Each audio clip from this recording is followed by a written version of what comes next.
Assalamu alaikum wa rahmatullahi wa barakatuh. My name is Taji Mustafa. I will be answering some of those tough questions that we face. One of them that I want to tackle today is the idea that people put forward. They say that the Islamic punishments are barbaric. They're not fit for the 21st century. That in your Sharia, you cut the hand of the thief. This is how I would answer it. By the way, this is a kitchen knife. It has never been used to cut anybody's hand, and we're not allowed to do that anyway as individuals. First thing to say is that crime exists in all sorts of societies. Here, Muslim world, everywhere. So here in the West, actually, when people ask us this question, you need to think to yourself, has crime been solved in the West? I was burgled recently. It was not the first time. Antisocial behavior, reoffending rates, these are constantly in the news. So crime exists in the West. So really, a question we want to start from is, how does the secular liberal Western model address this issue? How does Islam and the Sharia address this issue? Let's compare. Islam tackles crime on 3 levels. Islamic values produce law-abiding people.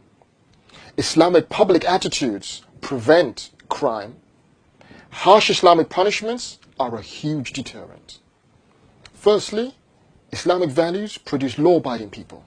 From a young age in an Islamic society in the Khilafah, the Caliphate, at school, on the media, on TV, from your parents, from the Quran, all across, people get a very simple message, that they should have taqwa. Taqwa is God consciousness.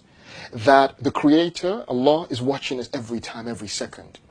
That we are accountable for all our actions. When we die, we will be asked about everything. So yes, you may be able to assault that woman. You may be able to steal that thing, steal that car, assault that person. But you will be answerable for it.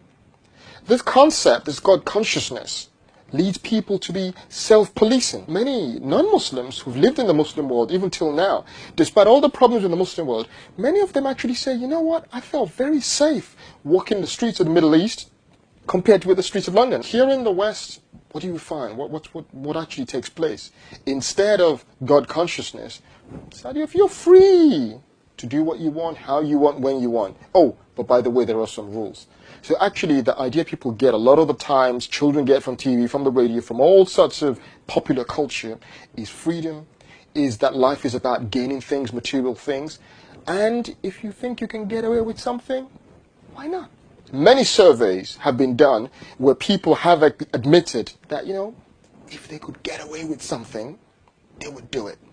So you don't have this powerful deterrent, and unfortunately, some people will commit crimes. Secondly, Islamic public attitudes prevent crime. In Islam and in Islamic society, we don't glorify crime.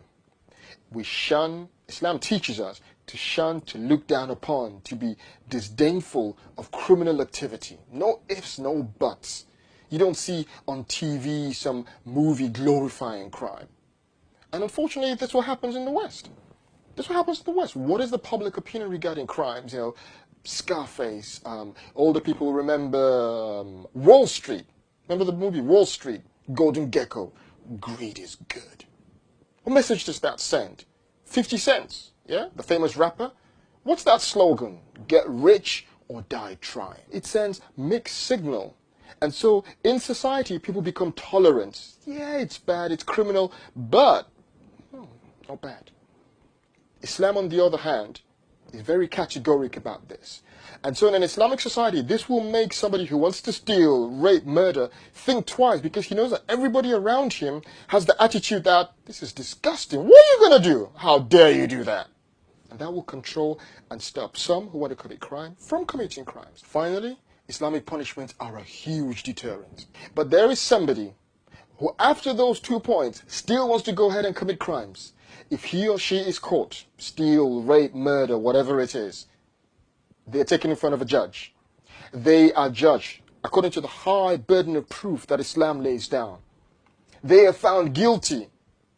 Then yes, they are punished. Yes, absolutely, Islamic punishments are harsh. They are taken out publicly and their hand is cut off. And when people walking around see that, they see this public punishment, people think, wow, oof, I'm not going to do that. That sends a message in society. It's a huge deterrent. It stops the one who's not stopped by other measures. It stops him from committing crimes. It shows that Islam is on the side of the victim.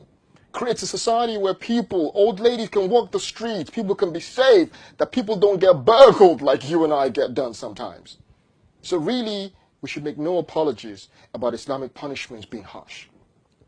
And in terms of Saudi Arabia, Pakistan, Iran, Sudan, these states, don't even go there. That's not what we're talking about. They don't implement Islam. We're talking about an Islamic Sharia model implemented by the Islamic Caliphate, the Khilafah state. Whereas in contrast, what we find here in the West in terms of punishment is there are many people in Britain today who are complaining about low, lax punishments, that, high offending rates. People go to prison, and sometimes people are saying prison is like a holiday camp. The guy goes there, he's got 3 square meals, he doesn't have to pay his council tax. People get Game Boys in prison. They can play games. Somebody rapes and he gets 7 years. And with good behavior, he's out in 4 years, 5 years? I don't know. But really that sends a message out that if you commit this crime, unfortunately, not much happens to you. So Islamic societies historically have had very, very low crime rates. Very, very low crime rates. And yet we have here in the West, in the secular, liberal, freedom capitalist model, they've not been able to achieve low crime rates despite being able to have technological advances, etc. So Islamic punishments are not barbaric, they are harsh, and they serve to safeguard society against things being violated. And surely everybody, I'm sure there are many non-Muslims who, when they understand the model that the Islamic Khilafah state has, would think, that's not bad. We wouldn't mind to live in a place where we feel safe and secure. Inshallah, I hope you found this useful. It's the first in a series. Inshallah ta'ala, we'll be answering other questions. I want you to do the following. Number 1, go out and do da'wah. Go and take this message to other people, to non-Muslims, to explain Islam to them as the Prophet Mohammad sallallahu alaihi wasallam did. Number 2, I want you to share this video, please, with your friends, acquaintances. Jazakallah khair. Thank you very much for that. And number 3, send us your questions, the tough questions that you feel. Find me on Twitter, @TajiMustafa. Find me on Facebook. Go to the knowmuhammad.co.uk website and submit your questions there.